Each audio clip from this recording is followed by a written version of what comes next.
大家好，ဒီနေ့မျှဝေပေးချင်တာကတော့ရည်ချင်းလဆိုတဲ့ပတ်တန်ဖြစ်ပါတယ်။ပြီးပြီလို့ပြောချင်တဲ့အခါမှာသုံးပါတယ်။ရည်ချင်းနဲ့လရဲ့အလယ်မှာ verb တို့မှာဟုတ် verb phrase သုံးရပါမယ်။ပြီးတော့အားလုံးကို subject ရဲ့အနောက်မှာသုံးပါမယ်။ပတ်တန်ကိုပို့ပြီးတော့မြင်သာအောင် highlight နဲ့ပြပေးထားပါတယ်။ဥပမာအနေနဲ့ဝေါ်ရည်ချင်းကျဲဟွန်းလငါမင်္ဂလာဆောင်ပြီးပြီ။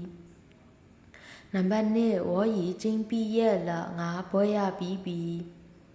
နံပါတ်3我已经知道了ငါသိပြီးပြီနံပါတ်4我已经准备好了ငါပြင်ဆင်ပြီးပြီနံပါတ်5我已经做完了ငါလုပ်ပြီးပြီနံပါတ်6我已经洗碗了ငါဆေးပြီးပြီ